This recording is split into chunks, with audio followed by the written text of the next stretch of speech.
BJP വളരെ തന്ത്രപൂർവ്വമായി ചില നേതാക്കളെ സൃഷ്ടിച്ചെടുത്താണ് പണി തരുന്നതെന്ന് അവർക്ക് ബോധ്യമായിട്ടുണ്ടായി. സുരേഷ് ഗോപി അതിനൊരു ഉദാഹരണമാണ്.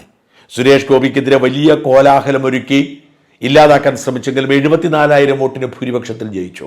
അത്തരം സൃഷ്ടികൾ ഇവരുടെ ഉറക്കം കെടുത്തുന്നു. തിരുവനന്തപുരത്തെ തഴഞ്ഞിട്ടിരുന്ന ഒരു നേതാവ് തിരുവനന്തപുരം കോർപ്പറേഷന്റെ മേയറായി. മേയർ എന്ന പദവിയിൽ എത്തപ്പെട്ട അന്നു മുതൽ VV രാജേഷ് വാർത്തകൾ സൃഷ്ടിക്കുകയാണ്.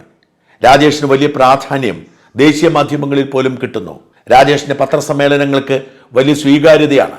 അങ്ങനെ അപ്രതീക്ഷിതമായി BJPക്ക് ദേശീയ തലത്തിൽ ശ്രദ്ധിക്കപ്പെടുന്ന ഒരു നേതാവിനെ സമ്മാനിച്ചിരിക്കുകയാണ് ഈ കോർപ്പറേഷൻ ഭരണത്തിലൂടെ. അല്ലെങ്കിൽ തിരുവനന്തപുരം ജില്ലയിൽ മാത്രം ഒതുങ്ങി നിന്ന ഒരു നേതാവായിരുന്നു Rajesh.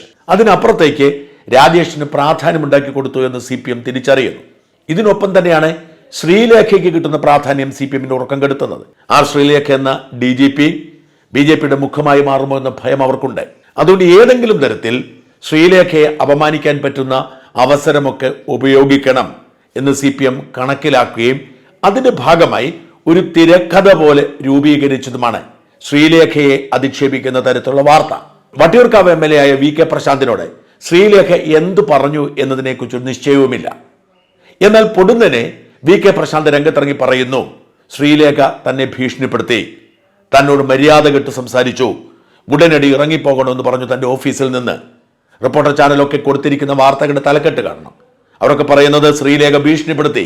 Councillor R ശ്രീലേഖയുടെ അന്ത്യശാസന, VK Prashant MLAക്ക് അന്ത്യശാസന, ശ്രീലേഖയുടെ അന്ത്യശാസന, ഇത്തരത്തിലാണ് അന്ത്യശാസന എന്നൊക്കെ പറഞ്ഞാൽ വിരട്ടുകയാണ്. ഉടനടി ഇറങ്ങിപ്പോക്കണം, അല്ല ഞാൻ നിന്നെ തട്ടിക്കളയും.